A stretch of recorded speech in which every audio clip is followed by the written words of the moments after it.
Good evening, everyone, and welcome to my first video on my channel. This video will cover one of the first major safety checks you should do to your firearms when you purchase them, whether this be a military surplus firearm, whether this be a pawn shop find, or possibly a gift from somebody, a used gun of some sort. It's a test that's very simple to do yourself. You don't have to have a whole lot of specialty tools if you want to do it in a very minor capacity, but I will also show you the tools needed to do a proper safety check on your firearm for the Headspace. So what is Headspace? Headspace is the measurement of the chamber, and it is a tolerance for how much your brass expands inside the chamber.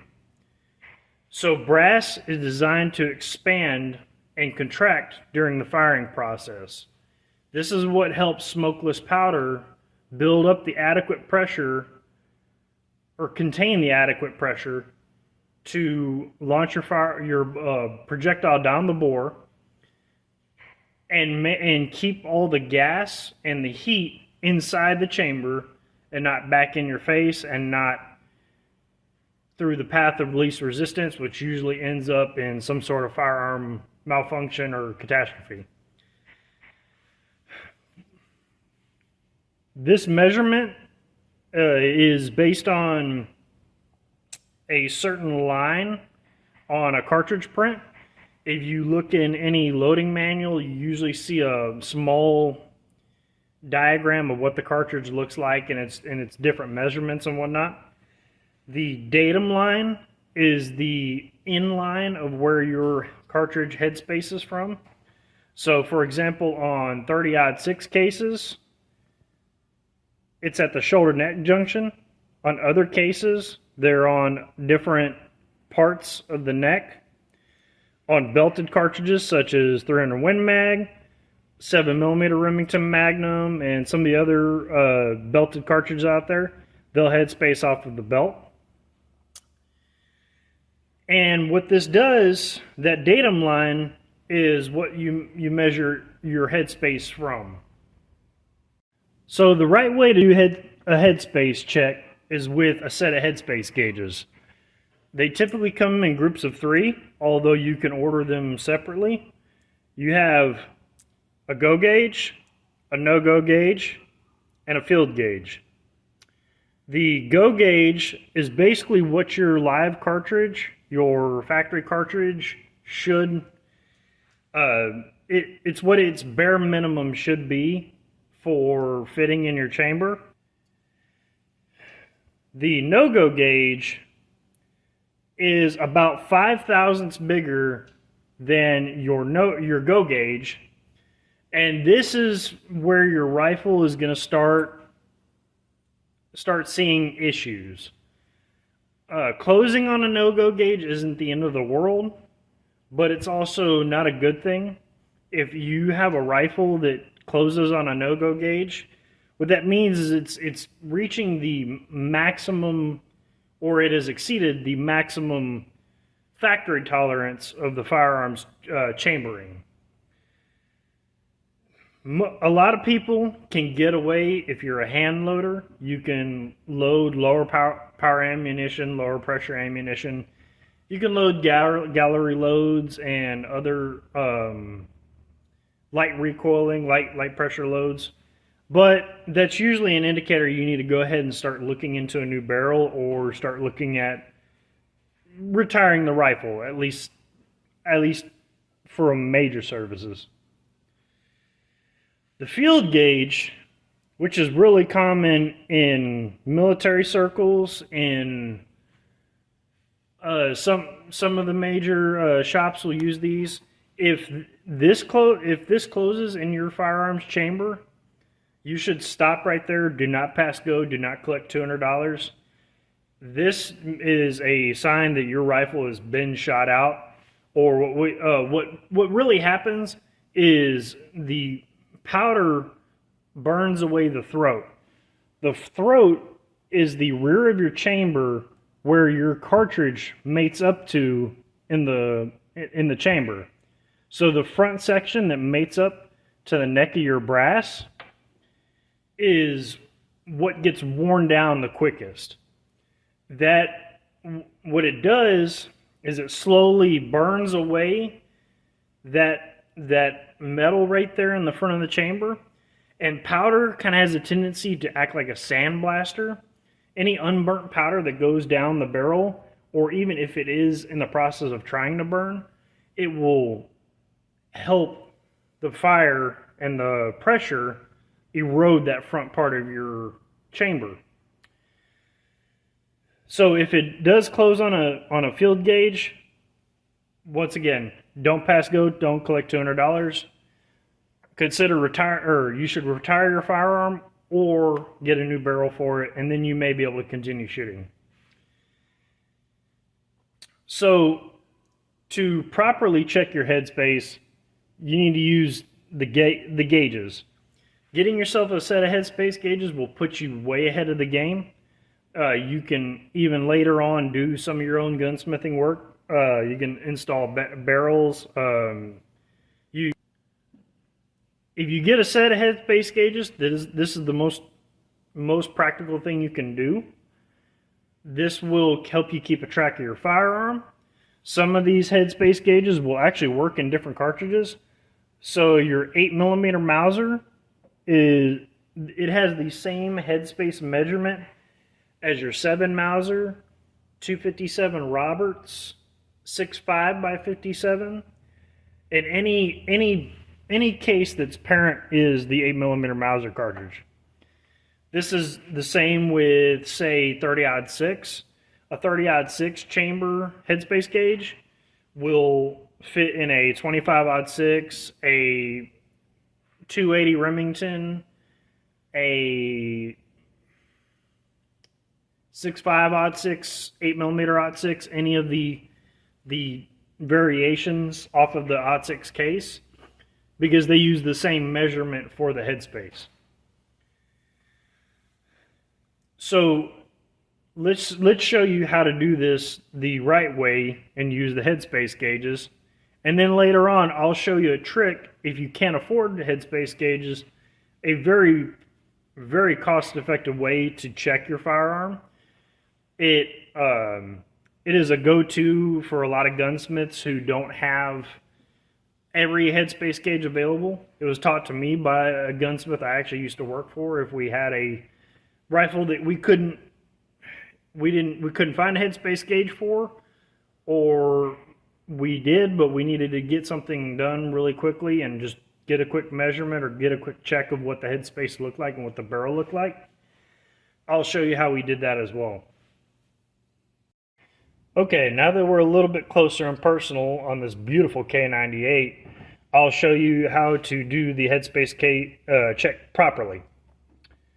So we're going to remove the bolt, and then take your go gauge first, and we're going to seat it inside the extractor claw. We're going to go ahead and reinsert our bolt. This is a little tricky, but what I like to use is either an Allen wrench or a screwdriver or something. And as you push it in, I override the magazine follower so it doesn't catch the bolt. We're going to run the bolt home and gently cam it into place. With the go gauge, obviously, hey, it's supposed to fit. If it fits, that's a good thing. That means that at least on the minimum side, everything is good. I actually have a Polish WZ-29 that is very tight on its 8mm headspace gauge. This can actually be a pretty good thing if it's tight to close on a go gauge. It can indicate that you have a virgin rifle or a rifle that hasn't been shot a lot, or possibly it was on the tighter end of the tolerances, and eventually it'll erode itself out. The WZ-29 that I have, it's slowly starting to close a little bit easier on that go gauge. So that's good. So what we'll do, we'll remove the bolt again now. Now that we know it fits with a go gauge, we'll take our no-go gauge and insert it into the claw. And you got to fumble with it when you're trying to put it in on camera and look like an idiot. That's the standard operating procedure.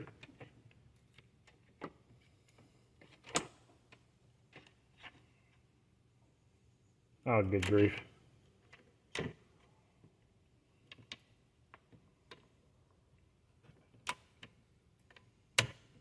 There we go.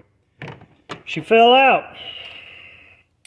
Okay, with the no-go gauge, insert it into the chamber and rotate the bolt and push firmly, but don't like lean into it. If this closes on a no-go gauge, it's not the end of the world. You can, like I said before, you can load lower pressure loads. Some guns, some custom jobs and stuff like that, they may close on no-go gauges depending on what their particular print, or if it's a Wildcat or something. However, in a standard firearm, especially a military surplus firearm or any sort of military rifle or production firearm, it should not close on that. That's usually an indication that you're starting to get to the end of the life of the barrel, at least on the throat side. And like I said, it's not the end of the world, but you need to start considering getting a new barrel for it, or start trying to put it into retirement. So we're going to remove it now, and we're going to do the field gauge. The tan one is the field.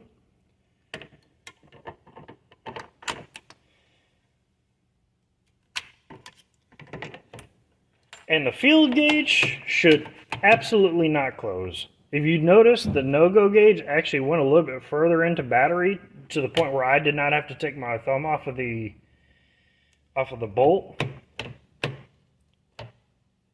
And it's not wanting to cam so much that the recoil spring is overpowering and pushing it out. That's a good thing. That means this rifle is very good to go, and it's got quite a bit of life left into it. If your rifle closes on a field gauge, that is the don't pass go, don't collect $200, stop what you're doing. Either call up your barrel manufacturer and start screaming at them to get you a new barrel, or go ahead and hang it above the TV, hang it by your favorite deer on the wall or whatever animal you hunt. Hang it in your basement, in your man cave.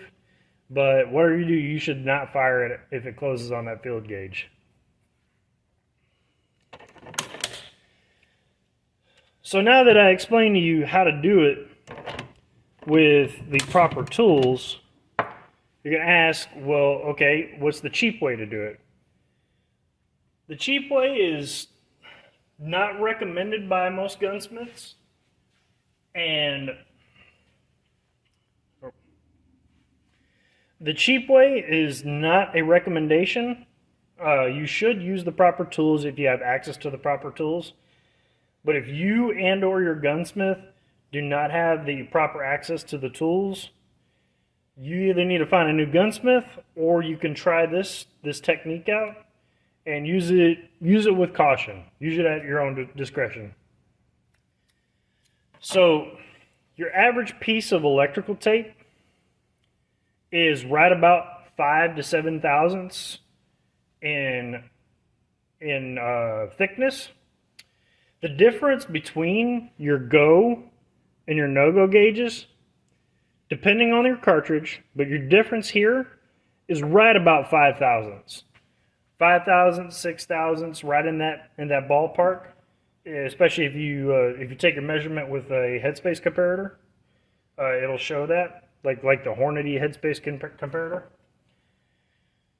So what we're going to do, we're going to take that piece of electrical tape and put it flat against the bottom of the case, and we're going to trim away all of the edges. You basically want it flush with the rim of the case, It can be a little bit past flush. That's no big deal. But you want it close enough to where it will not go into the chamber. It will not wrap around your cartridge case while you're doing the test. All you want is to add that depth to your case. So this, before I checked it, or before I brought it over here to the bench, I checked it in my Headspace gauge comparator, and it fit just properly. This is a size case that I use for my 8mm.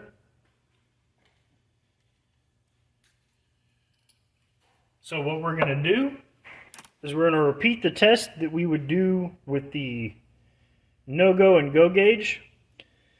What you would do first, what I would do is I would take your piece of brass. It should be a size piece of brass. You can demill a cartridge and use it that way. You can just pull the bullet right out with a pair of pliers or something like that. Be careful not to scratch or ding up the case itself. You can also use a live cartridge if you're at the range, the rifle's pointed down range, finger straight off the trigger, safety on, and know your target and what lies beyond. Use common sense, but I cannot recommend that just for safety reasons. But so your size case or your live cartridge, you would put it inside the extractor and close the bolt. It should close on the bolt because obviously it's a factory cartridge. It should fit the factory ammunition. If it doesn't, then you need to really check what ammunition you're using, or something is really wrong with the gun. So what we're going to do is we're going to take the taped up case next, and you're going to put it inside the extractor coil like that. Be careful not to tear it up and make a mess out of it, and try not to lose it in your gun, because you probably won't find it until the one time 10 years from now you actually decide to clean it. So what we're going to do is run the case into the chamber. Alright, and then you're going to be more gentle with this test than you would your Headspace gauges, because your Headspace gauges are made out of steel. Obviously, tape is elastic and does not like to be compressed very easily or very much. So what we're going to do is we're going to just gently cam the bolt into place, and with just a slight amount of pressure holding it there, I can tell that the bolt does not want to close. It's actually kind of close to the field gauge. It'll go a little bit further, but if you're being dumb about it, you could literally just push this down and it'll close any time because the tape is elastic. But what this test tells me, if I did not have Headspace gauges, is that I'm pretty close to the I'm pretty close to what the Headspace should be. Once again, this is a at your own risk test. I cannot recommend it. However, we have used it a lot when I was working at the shop that I was at, in case we had a firearm come in that we had weird signs and weird issues coming on, or we had issues with figuring out where a Headspace gauge was if we didn't have it. So what we're going to do now is, so the last thing we're going to talk about with this video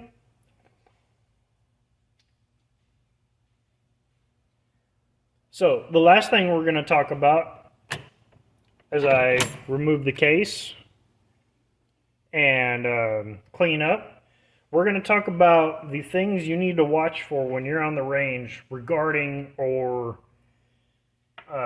related to Headspace that you can watch out for.